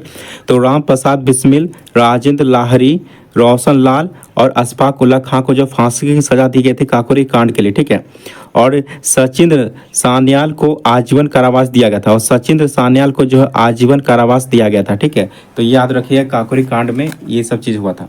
ठीक है, तो इस ऑप्शन के हिसाब से क्या हुआ हमारा, ऑप्शन नंबर बी। चलिए 62 का आंसर बताइए क्या होगा।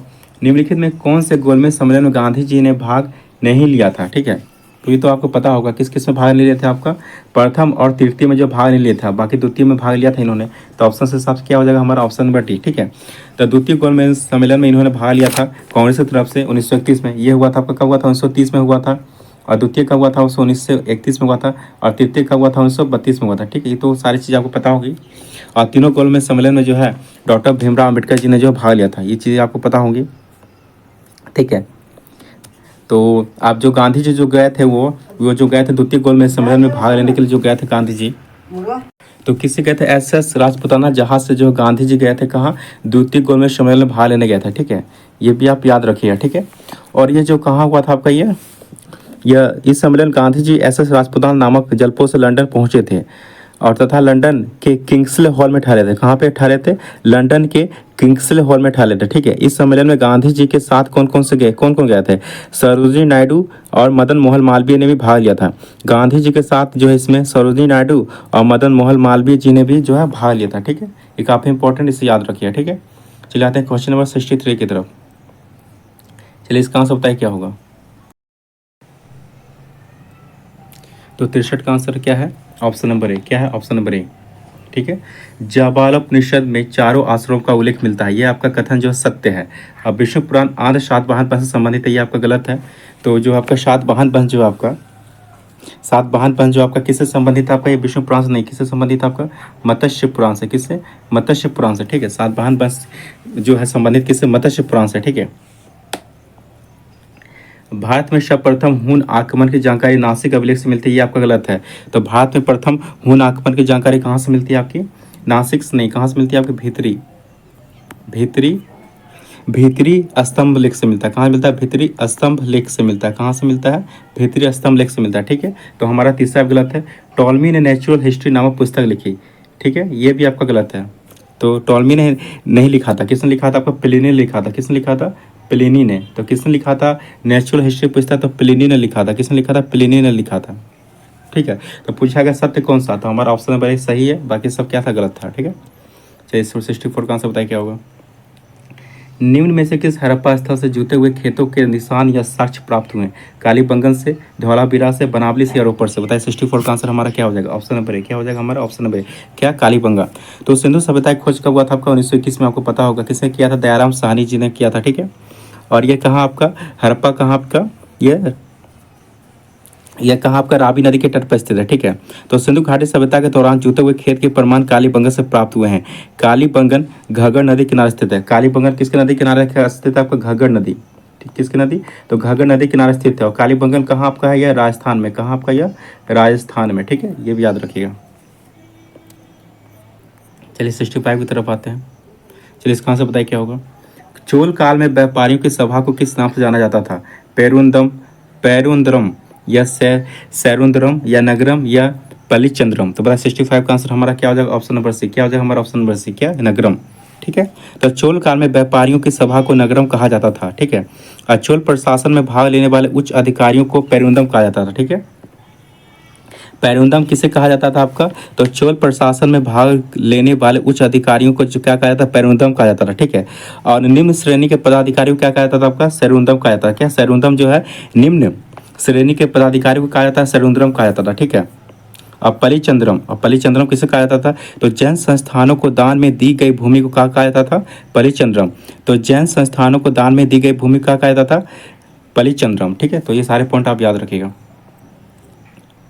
वर्ष 1997 में जलवायु परिवर्तन सम्मेलन कहाँ हुआ था? स्टॉकहोम में, वियना में, क्योटो में या जेनेवा में? तो पता है 66 का आंसर हमारा क्या हो जाएगा? Option number C. क्या हो जाएगा? ऑप्शन नंबर सी, ठीक है। तो क्योटो सम्मेलन का आयोजन जापान के क्योटो शहर में कब हुआ था? आपका 1997 में हुआ था, ठीक है। यह क्या आपका भूमंडलीय तापन मतलब ग्लोबल वार्मिंग के संबंध में था, ठीक है। इस सम्मेलन का मुख्य उद्देश्य वातावरण में हानिकारक गैसों की सांद्रता की सीमा को नियंत्रित कर जलवायु परिवर्तन के खतरों को टालना था। भारत की प्रथम रामसर साइट निम्नलिखित में से कौन सी है? सुंदरबन आर्द्रभूमि, चिल्का झील, रेणुका आर्द्रभूमि या कांवरताल आर्द्रभूमि? तो बताए 67 का हमारा आंसर क्या हो जाएगा? Option number B. क्या हो जाएगा? ऑप्शन नंबर चिल्का झील, ठीक है। तो चिल्का झील कहाँ आपका? यह ओडिशा में। कहाँ आपका? यह ओडिशा राज्य में। कहाँ आपका? यह ओडिशा में, ठीक है। इसे याद रखिएगा। आइए भारत के पहले रामसर स्थलों के रूप में मान्यता दी गई है, ठीक है। अब भारत का सबसे बड़ा आर्द्रभूमि कौन सा? आपका सुंदरबन। कौन सा? आपका सुंदरबन, ठीक है। तो भारत का सबसे बड़ा आर्द्रभूमि स्थल कौन सा? आपका सुंदरबन आर्द्रभूमि है, जो कि कहाँ आपका? पश्चिम बंगाल में। सुंदरबन कहाँ आपका? पश्चिम बंगाल में। यह जो है सबसे बड़ा है, ठीक है। अब भारत का सबसे छोटा कौन आपका? रेणुका। कौन सा आपका? रेणुका। यह जो है सबसे छोटा आर्द्रभूमि है। ये कहाँ आपका? रेणुका कहाँ आपका? हिमाचल प्रदेश में। कहाँ आपका? यह हिमाचल प्रदेश में, ठीक है। तो चलिए आते हैं क्वेश्चन नंबर 68 की तरफ। चलिए इसका आंसर बताइए क्या होगा। जैव विविधता का संबंध महत्वपूर्ण पहलू है, ठीक है। तो किससे? बताइए किससे? हमारा ऑप्शन नंबर देखिए, पारिस्थितिक तंत्र का निर्वहन से। किससे? पारिस्थितिक तंत्र का निर्वहन से। तो जैव विविधता का सबसे महत्वपूर्ण पहलू पारिस्थितिकी तंत्र का निर्वहन है। यह कार्य विभिन्न स्तरों पर किया जाता है। जैव विविधता आनुवांशिक, जाति, समुदाय व पारितंत्र के स्तर पर विभिन्न प्रकार के कार्य करके पारिस्थितिकी तंत्र का निर्वहन करती है। पारिस्थितिक तंत्र में एक पोषी स्तर से दूसरे पोषी स्तर में स्थानांतरित से ऊर्जा मिलती है। कौन सा ऊर्जा क्या होती है? बढ़ती है, घटती है, स्थिर रहती है, या बढ़ सकती है या घट सकती है? बताइए 69 का आंसर हमारा क्या होगा? 69 का क्या होगा हमारा? घटती है। क्या होता है? घटती है। Option number B. तो पारिस्थितिकी तंत्र में ऊर्जा का प्रवाह अजैविक प्रणाली से जैविक प्रणाली की दिशा में होता है। ऊष्मागतिकी के दूसरे नियम के अनुसार जब ऊर्जा एक पोषण स्तर से अन्य पोषण स्तर में स्थान परिवर्तन करती है तब उसका कुछ ह्रास होता है, मतलब क्या होता है? वो घटता है। ठीक है, अर्थात हर पोषण स्तर पर उपलब्ध ऊर्जा की मात्रा घटती जाती है। इसलिए शीर्ष मांसाहारियों को सबसे कम ऊर्जा की प्राप्ति होती है। इसलिए मांसाहारियों की क्या होती है? कम ऊर्जा की आवश्यकता होती है। इसलिए मांसाहारियों को सबसे कम ऊर्जा की प्राप्ति होती है। ठीक है, चलिए आते हैं 70 की तरफ। वह क्षेत्र जो पारिस्थितिकी तंत्रों के मध्य सीमा रेखा अथवा संक्रमण क्षेत्र के रूप में कार्य करता है, क्या वो? इकोस्फीयर, इको बाउंड्री, इकोट्वीन या इकोटोन? तो बताइए 70 का आंसर हमारा क्या होगा? Option number D. क्या? Option number D, ecotone. ठीक है, तो क्या इकोटोन क्या होता है? या दो से अधिक विविध परितंत्रों के मध्य विशिष्ट क्षेत्र होता है जिसे हम इकोटोन कहते हैं। ठीक है, 71 का आंसर बताइए क्या होगा? दिए गए विकल्पों कौन अधिक राशि उदाहरण है? बेग, चाल, बेग, बल या चाल? बताए थे कौन सा हो जाएगा हमारा? Option number C. कौन सा हो जाएगा? चाल। तो कौन अधिक राशि उदाहरण कौन आपका? चाल है। ठीक है, तो अधिक राशि जानते हैं किसको किसे कहते हैं? ठीक है, जो जो जिसमें क्या होता है? आपका परिमाण होता है। ठीक है, लेकिन दिशा नहीं होता। इसमें परिमाण होता है लेकिन दिशा नहीं होता। वह क्या होता है? आपका अदिश राशि होता है। इसमें परिमाण और दिशा दोनों रहता है, उसको क्या कहते हैं? सदिश राशि कहते हैं। ठीक है, तो अदिश राशि कौन कौन से उदाहरण आपके? चाल, कार्य, समय, आयतन, ये सब क्या आपका अदिश राशि है। ठीक है, न्यूटन के किस नियम से बल का व्यंजक प्राप्त होता है? प्रथम गति नियम, द्वितीय गति नियम, तृतीय गति नियम या इनमें से कोई नहीं? तो बताइए 72 का आंसर हमारा क्या हो जाएगा? Option number B. क्या हो जाएगा हमारा? ऑप्शन नंबर बी, द्वितीय नियम। ठीक है, तो न्यूटन के द्वितीय गति नियम से बल का व्यंजक प्राप्त होता है, जबकि पहले नियम से क्या होता है? बल की परिभाषा प्राप्त होता है। ठीक है, तो एफ बराबर क्या होता है आपका? एफ बराबर एम इंटू ए होता है। ठीक है, एफ बराबर बल बराबर क्या होता है? मास इंटू एक्सेलरेशन होता है। ठीक है, एफ बराबर एम इंटू ए। चलिए 73 का आंसर बताइए।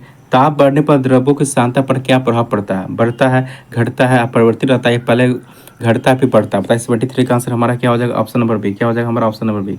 क्या होता है? घटता है। ठीक है, ऑप्शन नंबर बी। तो 73 का हमारा ऑप्शन नंबर बी।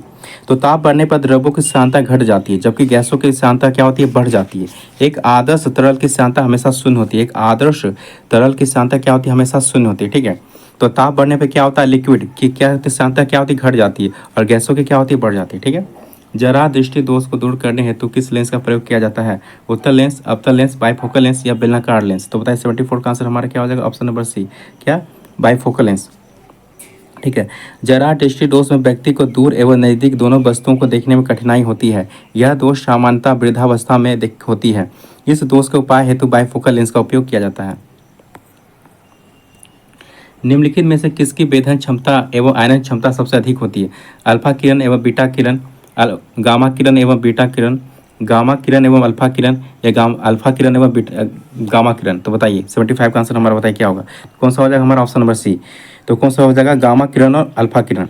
ठीक है, तो सबसे अधिक भेदन क्षमता आपका गामा किरण की होती है, तथा सबसे अधिक आयनन क्षमता किसका होता है? आपका अल्फा किरण की होती है। किसका होता है? अल्फा किरण। तो वेदन क्षमता सबसे ज़्यादा होता है आपका अल्फा किरण का होता है, और आयनन क्षमता सर्वाधिक किसका होता है? आपका अल्फा किरण का होता है। ठीक है, निम्नलिखित में कौन जो है सम्मिलित आपका नहीं है? ठीक है, ये तरह बुद्धित्व चुंबकीय क्षेत्र ये तक खोज करता है। तो बताइए 76 का क्या हो जाएगा हमारा? तो कौन सा ब्लॉक सही नहीं है? तो गामा किरण की खोज आपको पॉल बिलार्ड ने किया था, ये सही है आपका। और दृश्य किरण की खोज न्यूटन ने किया था, ये सही है आपका। आवर्त किरण की खोज हासल ने किया था, ये सही है आपका। और दीर्घ किरण की खोज रोंटजन ने किया था, ये आपका गलत है, ये आपका गलत है। ठीक है, तो दीर्घ तरह की खोज किसने किया था? आपका मार्कोनी ने किया था। किसने? मार्कोनी ने किया था। ठीक है, तो ये दीर्घ तरह की खोज किसने किया था? मार्कोनी ने किया था, ना कि रोंटजन ने। तो इस हिसाब से पूछा कौन सही नहीं है आपका सम्मिलित है? तो ऑप्शन नंबर डी। तो बताइए 77 कहाँ से बताइए क्या होगा? ध्वनि की चाल सामान्यतः जल में होती है, कितना? बताइए 77 का। तो ये काफ़ी सिंपल है, कितना? 1483 मीटर पर सेकंड होता है। कितना? 1483 मीटर पर सेकंड होता है। ठीक है, ये तो आपको पता होगी। और ऐसे कुछ कुछ पॉइंट याद रखिए, जैसे हाइड्रोजन, हाइड्रोजन में कितना होता है आपका? 1269 मीटर पर सेकंड होता है। ठीक है, और पारा में कितना होता है आपका? 1450 मीटर पर सेकंड होता है। और कांच में कितना होता है आपका? 5640 5640 मीटर पर सेकंड होता है। और लोहा में कितना होता है आपका 5130 मीटर पर सेकंड होता है, ठीक है। तो ये सारे पॉइंट आप याद रखिएगा। रक्त के थक्कों का पता लगाने में किस संस्थानिक का प्रयोग किया जाता है? 78 का आंसर बताइए क्या होगा? तो क्या सोडियम 24। किसका? सोडियम 24। तो रक्त के थक्के का पता लगाने में सोडियम 24 का प्रयोग किया जाता है। जबकि चट्टान की आयु पता करने के लिए क्या किया जाता है? चट्टान की आयु पता करने के लिए आपका यूरेनियम 235 यूरेनियम 235 का प्रयोग किया जाता है आपका चट्टान की आयु पता करने में, ठीक है। ये भी आप पॉइंट याद रखिएगा। एक अच्छे ईंधन में कौन सा गुण शामिल नहीं होता है? ठीक है, बताइए 79 का कौन सा युग शामिल नहीं होता है? यह आसानी से उपलब्ध होते हैं, ये सही है आपका। जलने के पश्चात हानिकारक पदार्थ उत्पन्न ना हो, ये भी आपका सही है। उसका प्रज्वलन ताप निम्न होना चाहिए, ये भी सही है आपका। लेकिन उसका उसमें मान निम्न होना चाहिए, ये आपका गलत है, ये आपका गलत है। निम्न नहीं होना चाहिए, क्या होना चाहिए? उसका उसमें मान निम्न नहीं, आपका क्या होना चाहिए? उच्च होना चाहिए। क्या होना चाहिए? उच्च होना चाहिए। तो यहाँ क्या दिया है? निम्न दिया। तो ये क्या हमारा गलत है? तो पूछा कौन सा गलत है आपका, कौन सा शामिल नहीं है हमारा? तो ऑप्शन नंबर सी, ठीक है। चलिए 80 का आंसर बताइए क्या होगा? काओलिन निम्न में से किसका अयस्क है? सोडियम का, पोटेशियम का, एल्यूमिनियम का या तांबा का? बताइए 80 का आंसर हमारा क्या हो जाएगा? किसका है? एल्यूमिनियम का। किसका? एल्यूमिनियम का, ठीक है। तो बॉक्साइट आपका, बॉक्साइट, कोरंडम, क्रायोलाइट और काओलिन, ये सब क्या आपका एल्यूमिनियम का अयस्क है।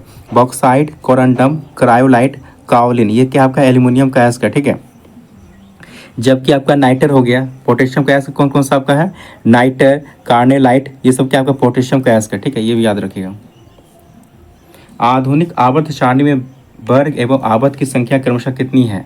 18, 7, 7 एवं 9 एवं 8 एवं 9। तो बताइए 81 का आंसर हमारा क्या है? तो जानते होंगे कितना है हमारा? 18, 18 और 1। तो वर्ग कितने आपके? 18। वर्ग कितने आपके? वर्ग कितने आपके? 18, ठीक है। और आवर्त की संख्या कितनी आपके? 7। वर्ग की संख्या कितनी? 18 और आवर्त की संख्या कितनी है? 7, ठीक है। पता होगा। आधुनिक आवर्त सारणी किसने दिया था आपको? मोसले ने दिया था। किसने दिया था? मोसले ने दिया था, ठीक है।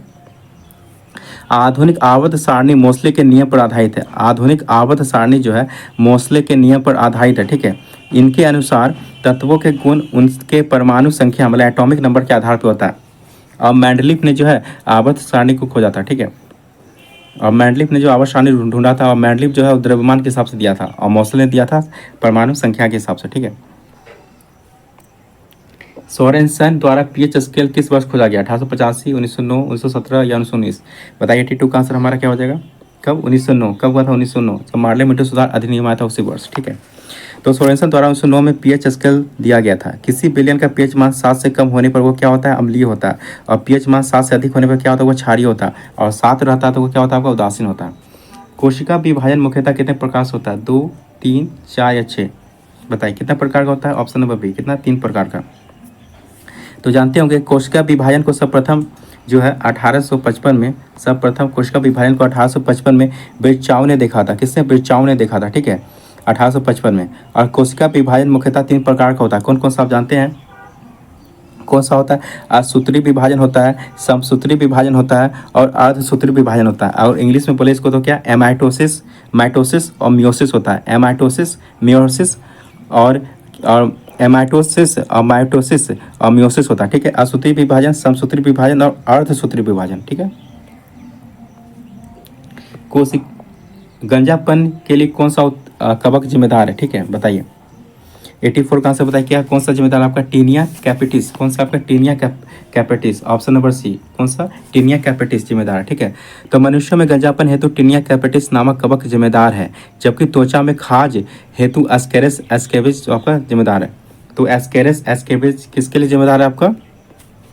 तो त्वचा में खाज के लिए, त्वचा में खाज हेतु, ठीक है। तो त्वचा में खाज हेतु कौन है? एक्केरस एस्केविज नामक कवक जो जिम्मेदार है, ठीक है।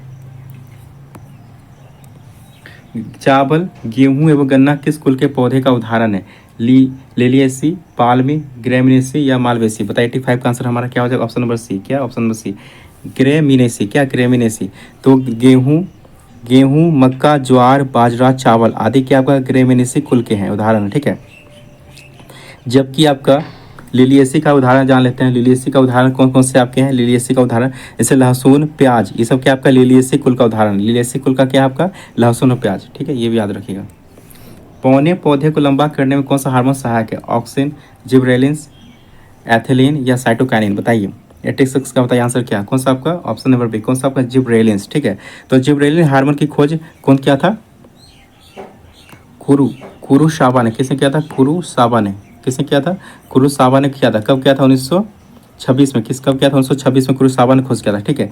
यह हार्मोन बौने पौधे को लंबा करने में तथा फूल बनाने में मदद करता है। तो जिब्रेलिन्स याद रखिए आप, जेबरा कैसा होता है, जेबरा का देखिए सिर कितना लंबा होता है, तो इसे याद रखिएगा, पौधों को लंबा करने, बौने पौधे को लंबा कौन करता है आपका, तो जिब्रेलिन्स करता है। तो जिब्रेलिन्स याद रखिए जेबरा, तो आप इसे इजीली याद रख सकते हैं। चलिए 87 का बताइए आंसर क्या होगा। निम्नलिखित में कौन द्वितीय उपभोक्ता के उदाहरण नहीं है, बताइए, बकरी, भेड़िया, मोर या लोमड़ी, बताइए 87 का आंसर बताइए क्या होगा, कौन आपका, बकरी, बकरी क्या आपका द्वितीय उपभोक्ता उदाहरण नहीं है, क्या आपका प्राथमिक उपभोक्ता के उदाहरण है, ठीक है। तो प्राथमिक उपभोक्ता को अपने भोजन के रूप में प्रयोग करते हैं ये, ठीक है। द्वितीय उपभोक्ता जो है प्राथमिक उपभोक्ता को अपने भोजन के रूप में प्रयोग करते हैं, ठीक है। तो द्वितीय उपभोक्ता में कौन कौन से आपके आते हैं, लोमड़ी, भेड़िया, ये सब क्या आते हैं आपके द्वितीय उपभोक्ता में आते हैं, ठीक है। और बकरी जो है प्राथमिक उपभोक्ता का उदाहरण है, ठीक है। तो ये याद रखिए, मांसाहारी जानवरों की आपका द्वितीय उपभोक्ता उदाहरण है, और प्राथमिक का कौन है आपका, ये आपका शाकाहारी जानवर, ठीक है। राइबोसोम का नामकरण किसके द्वारा किया गया है, ब्राउन, रिचर्ड बी रॉबर्ट, पैलेट या इनमें से कोई नहीं, बताइए 88 का आंसर बताइए क्या होगा, हमारा ऑप्शन नंबर बी, कौन होगा हमारा option number B, Richard B Robert. तो सर्वप्रथम रॉबिन्सन एवं ब्राउन ने, तो सर्वप्रथम रॉबिन्सन से ब्राउन ने जो है 1953 में, तो रॉबिन्सन्स एवं ब्राउन ने 1953 में पादप कोशिका में तथा जी ई पैलेट ने, और जे ई पैलेट ने जो 1953 में, ठीक है, ये भी याद रखिएगा।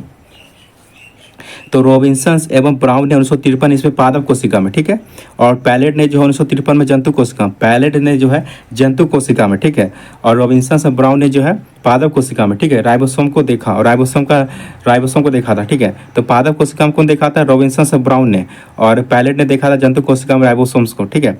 और राइबोसोम्स का नामकरण किसने दिया था, 1958 में राइबोसोम का नामकरण किया गया था, किसने किया था, रिचर्ड बी रॉबर्ट ने, किसने दिया था, राइबोसोम का नामकरण किसने किया 1958 में, रिचर्ड बी रॉबर्ट ने किया था, ठीक है। और राइबोसोम को क्या कहते हैं, प्रोटीन के फैक्ट्री के रूप में जाना जाता है, ठीक है।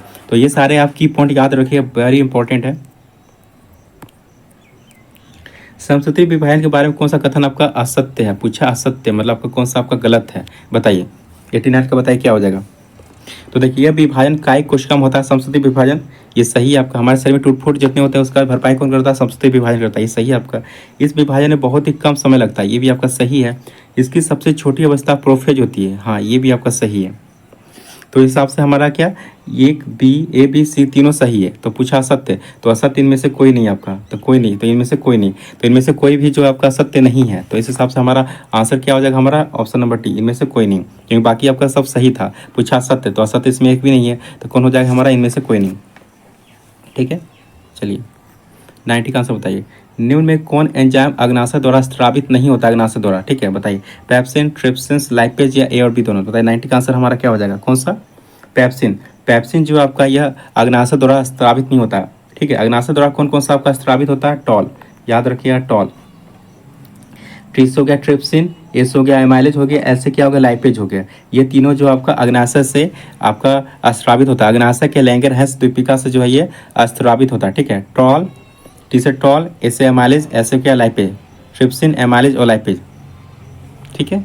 ये याद रखिए, क्या अग्नाशय से जो है यह मतलब जो है स्रावित होता है टॉल, ठीक है। उसमें पेप्सिन जो आपका इसमें स्रावित नहीं होता है। पेप्सिन जो है आपका, पेप्सिन और रेनिन, ये कहाँ से निकलता है आपका, अमाशय से निकलने वाले जठर रस से निकलता है, ठीक है। अमाशय के जठर रस से जो है निकलता है पेप्सिन और रेनिन एंजाइम। अमाशय के जठर ग्रंथि से निकलता है पेप्सिन और रेनिन, ठीक है, याद रखिए। तो इसका आंसर क्या हमारा ऑप्शन बने,